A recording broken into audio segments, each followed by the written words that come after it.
I got more than 20 slides. I can't describe what a pleasure it is to be here. My family knows that for a long, long time I have been in love with Canada. Some of it goes back to living in Rochester about 35 years ago and getting to see it. My family also knows that one of those examples of my love for Canada is this is the country with the best opening 2 bars of their national anthem of any nation on the planet. In particular here, though, Banff has been on my bucket list for decades. And so when Shannon and then Johan got in touch with me about coming here, I said, okay, I will do it, but do I really need to clean the rooms in the lodge in the mornings? That's how much I wanted to be here. Along with that, I'm very grateful for this curtain here, because if it were open, I don't know how anyone would pay any attention to what is going on the stage. All right. Last year, the reigning English-speaking king of arts conference speakers confronted you with a question: how do we know we matter to communities? Ben Cameron has a gift for hitting nails on the head. When he aims for a nail, the nail knows it has been hit. And those in the range of his voice are mesmerized while hearing him do it. I cannot and will not attempt to compete with Mr. Cameron as an orator. What I can do is ramp the stakes up a bit. Rather than mere mattering, let's consider the possibility of becoming indispensable. And one last side note. I spoke with Ben about 3 weeks ago, and he said, "You're gonna love it there," and he was absolutely right. All right.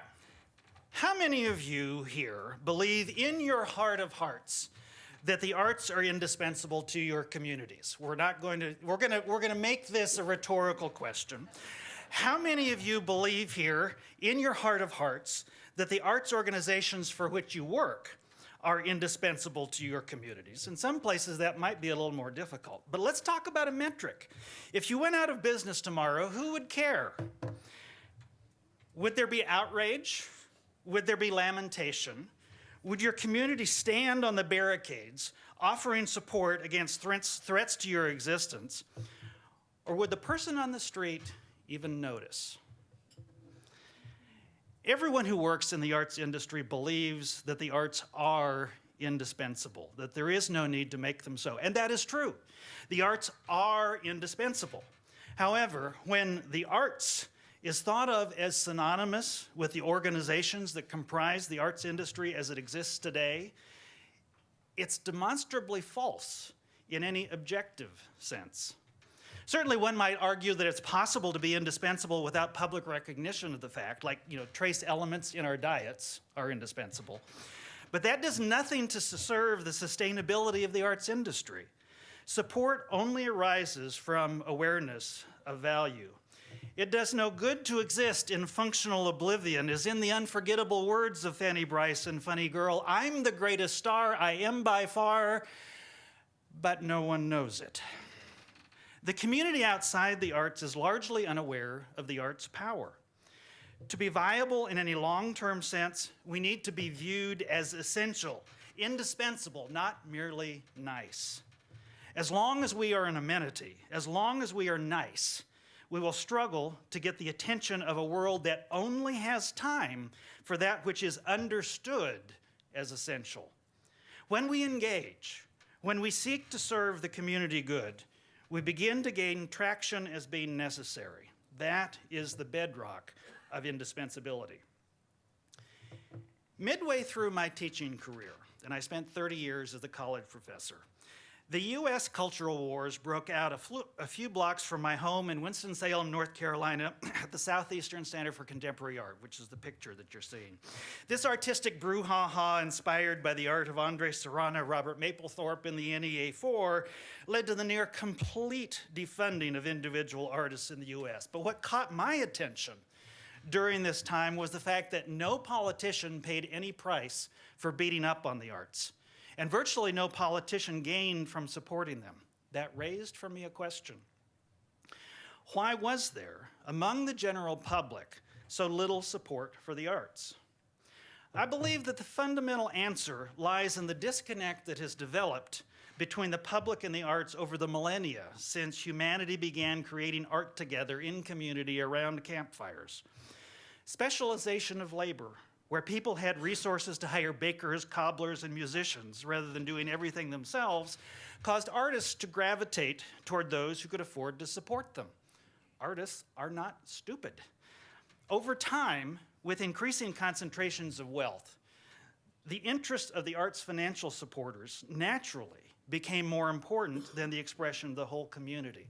Yet, looking back from today, if the origins of the arts were as community expression, the fact that arts organizations now are in need of finding more and better ways to engage with their communities, to matter, much less become indispensable, the situation is astonishing. A graduating theater student, child of Mexican immigrants, was speaking in Spanish with a stranger in a Latino grocery store, and this is the one where it happened in Winston-Salem. He was asked what he was studying. Theater, he replied. Like movies? No, live theater on the stage. After a pause, the stranger asked, do they still do that? And I always gauge the room by whether or not there's laughter at that. the sort of shocked inhaling of breath says that I've got a group here that gets this. That conversation simply provides contemporary context to what's a long-standing issue, at least in the New World. You know, despite one of the U.S. founding fathers' statement about the importance of the arts to his grandchildren, those words really don't reflect a commonly held view today. How many of you here were encouraged by your parents to pursue an alternative career, or at least an additional one, for something to fall back on? I will raise my hand. Television situation comedies and commercials aiming at humor make much of the put-upon middle-class husband being coerced, kicking and screaming to the art museum or opera. There is a chasm between our deep awareness of the power of the arts and the public's perception. To them, the arts are, at best, viewed as nice additions to the collective banquet, after-dinner mints, rather than a steak or tempeh main course. This is true despite almost innumerable studies documenting the transformative power of the arts in countless areas. Why do so many believe the arts have nothing to offer them?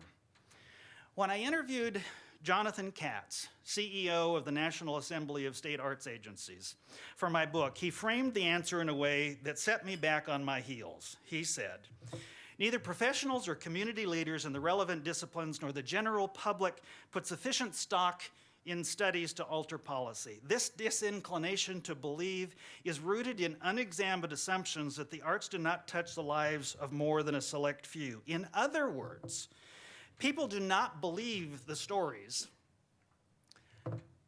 or the studies because they don't believe they can be true. For many, the arts are so inconsequential, so void of impact on their own lives, any proof of the power of the arts is literally unbelievable. Our path to indispensability is a long and steep one. Another obstacle to relevance is an assumption on the public's part that we are concerned about our donors, not about them. Like all segments of the not-for-profit sector, the arts industry must seek donated support to subsidize its work. However, where donations to social service causes address the needs of third parties, donations to arts organizations support, or at least seem to do so, the interests of the donors. This can be interpreted by the public as elitism and unwarranted privilege, making it difficult for arts organizations to open doors to partnership. But it is also important to understand that underrepresented groups are not so just because they are unfamiliar with the arts. In some cases, it is because they are too familiar, at least with arts organizations. To illustrate, there is a phenomenon I call the Porky Problem. Porgy and Bess is an iconic masterwork. It is justifiably performed by countless times by opera companies everywhere. It also can be a textbook example of the myopia with which arts organizations conduct themselves in communities with which they are not familiar. A complaint I hear around the United States from African Americans is that when opera companies in their communities presented Porgy, we hadn't heard from them before, and we haven't heard from them since. And they are understandably angry. But the disconnect is not simply between the public and the arts. It also runs the other way, between the arts and the public. In 2011, Robert Levine, principal violist of the Milwaukee Symphony Orchestra, wrote in Symphony magazine, "A few years ago, my orchestra, the Milwaukee Symphony, was on tour in northern Wisconsin shortly after 6 teenagers were murdered in a mass shooting in the small town of Crandon." And we've heard a story like this already today.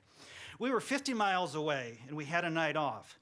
Why didn't it occur to anyone, staff, board, or musicians, that we could have done something remarkable by going to Crandon and playing a memorial concert? But no one thought of it. I doubt that more than a handful of American orchestras or managers or board members or musicians would have." Now, I know there are all kinds of practical, logistical problems to that, but the issue here is that no one thought of it. A truism we all hold precious is the merit of art for art's sake. It is a shorthand for art being important, art being meaningful. With that, I wholeheartedly agree. I understand why we are attracted to the concept. It springs from our appreciation of art as transcendent experience.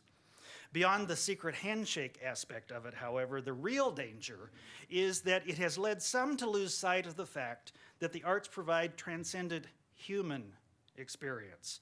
The arts for art's sake mindset can imply that it is the art that is important. It is not. This perspective can also function as an excuse, conscious or otherwise, for ignoring community. These art-centric views need addressing. We as an industry must learn to connect. We must come to matter more deeply in the lives of far more people, to engage with them in ways they find meaningful. Before I go on discussing this path to indispensability, there's some wonkiness through which we need to wade. There is an unfortunate impression some have that a community orientation demands a radical transformation of the arts enterprise to a social service role. Let me be clear. Service at the expense of art is not what I advocate. Any work that proceeds from a self-understanding of the responsibility in community is good. In an attempt to clarify this visually, the extreme arts-focused, what I call art-centric position, is presented on the left. An extreme art-is-only service perspective is on the right. This is the use of the arts exclusively for community service ends. While there are people and organizations with such a mission, that's not the path I'm suggesting here. It is the broad middle ground, from just right of the left to just left of the right, where mutual interest, the arts and the communities, are advanced. That is the focus of my work. And by the way, this graphic, a couple of other graphics, and the definitions that I'm going through in a moment are in the delegate package. This graphic represents the shift that I envision. Whereas typical practice has placed art exclusively at the center of the enterprise with the community on the periphery, the second image places the relationship between art and the community at the center. The art comes out of that. I would not propose eliminating mission statements about fostering an art form or forms. I would add to them. A default statement I have used in the past is improve lives through the arts. If something like this were added, not even to the mission statement, but to our understanding of the practice, we would be well on our way to substantive community engagement. And for a moment, please indulge my inner professor while I run through a few definitions. I use a very simple definition of community, one derived from the grassroots organization Alternate Roots. Community is simply any group of people with common interests or characteristics defined, for example, by place, tradition, intention, or spirit. This can include simple geography, age, or devotion to stamp collecting. It need not be a huge number of people, and it can be identified by those participating in a community project. In the arts industry, the word engagement has become a fad of late. This should be a good thing for someone who has written a book about community engagement, and it is. It's one of the reasons I'm here today. However, the lack of understanding of the word is so pervasive that we are in danger of losing the power that community engagement represents in the fog of meanings that surround it. If this were a workshop, I would spend time differentiating and giving examples between audience development, audience engagement, and community engagement. All are good, but they are not all the same thing.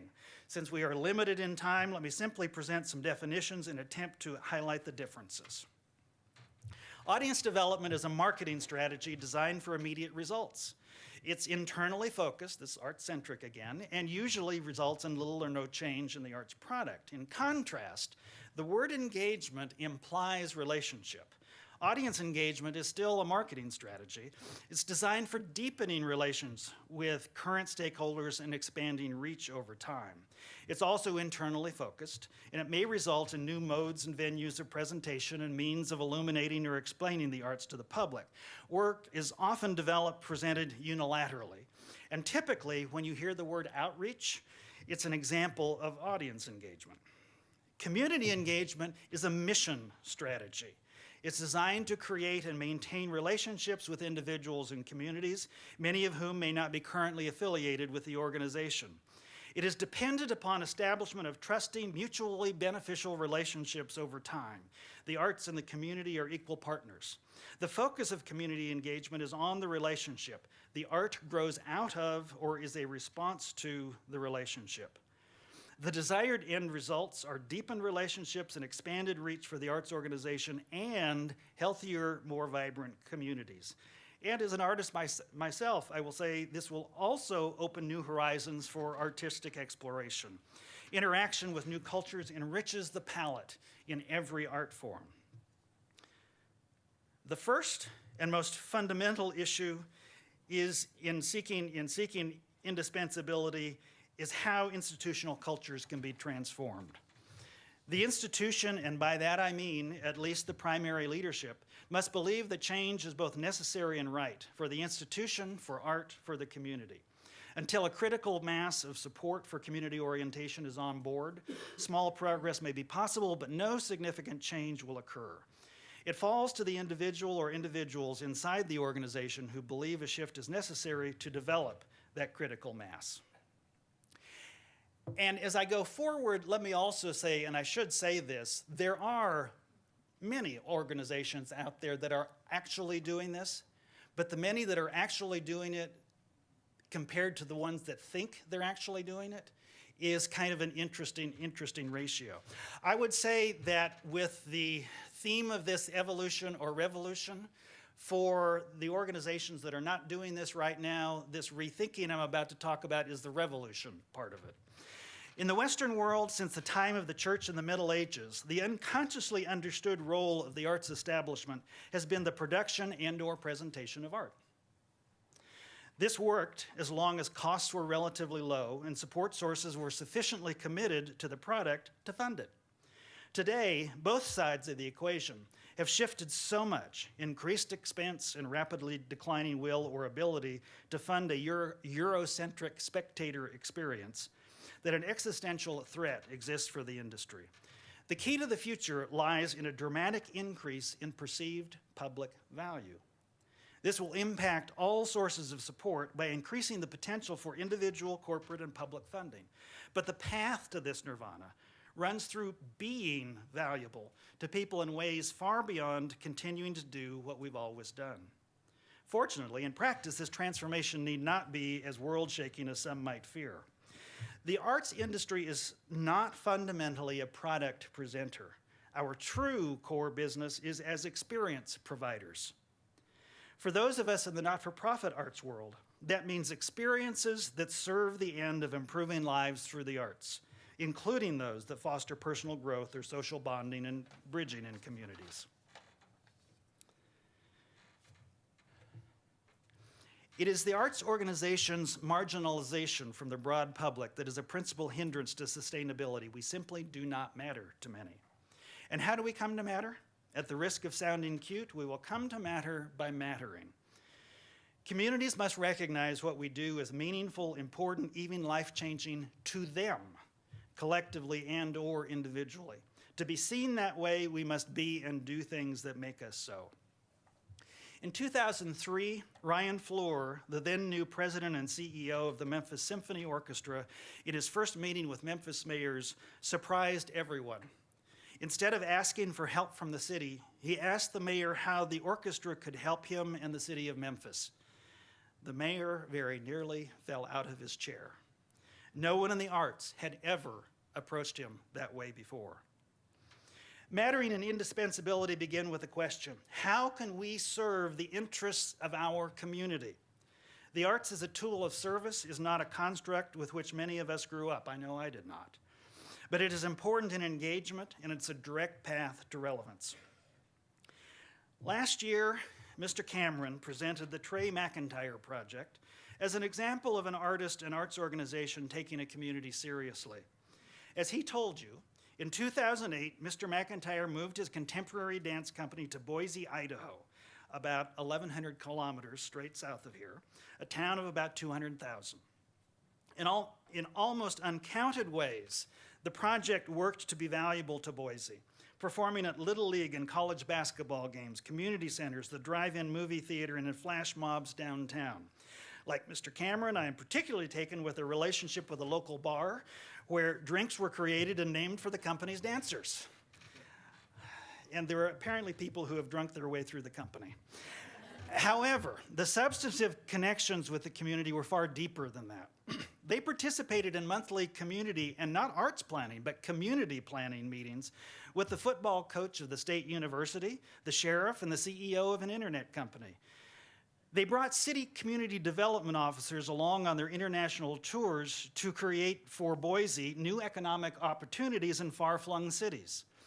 These represented a real commitment to Boise. The payoff? Boise felt invested in the project, even designating the company the city's cultural ambassadors to the world. Now, many of you know that Mr. McIntyre recently announced that the project is closing down. He and his dancers plan to pursue new opportunities. Among those who are uncomfortable with the idea of substantive community engagement, there has been a bit of quiet schadenfreude, or even suspicion about the real reasons for the closing. In this case, however, I find great hope in an example with traction. There is a reason Mr. McIntyre called his company a project. It was never intended to join the ranks of eternal dance companies. And the response of Boise's citizens has demonstrated that they cared. Some lament the loss, others are outraged or feel betrayed. A player in community life is leaving, and the people of Boise are aware and have reactions. The Trey McIntyre Project embedded itself in Boise to such an extent that the company shutting down matters significantly to the city. They had approached indispensability. So, how do arts organizations become indispensable where they are without moving to a new remote location? The details are complicated and the subject of workshops and consultancies I conduct. The essence, though, is simpler. Community engagement is, at its core, about building relationships. Thinking of this as a central metaphor is helpful in that effective relationships require mutual understanding, commitment, and genuine interest in the well-being of the other. To that end, a simple rubric for success in institutional relationships can be summarized as meet, talk, work. Where there is not a history of mutual support or even awareness, the first step requires simple introductions. This must be rooted in an honest desire to examine possibilities and not simply to serve the interests of one party or the other. For example, to sell more tickets. Sometimes this requires a third party to vouch for the authenticity of the desire for relationship. Some communities have such a negative view of one potential partner, either through stereotypes or experience, that assurance from a trusted individual is an important first step. Work that serves both the arts and the community well can only come from a deep understanding of the needs, interests, and capacities of each. Where such understanding does not already exist, the only means of achieving it is spending the time required to converse, listening closely to what the other has to say. This is particularly difficult for arts organizations because we are all designed for action and often want to rush to the doing. Too many collaborative efforts have failed because in the enthusiasm to be of service, an organization rushed to present a program without adequate understanding of whether the program would be of service or interest to the potential partner.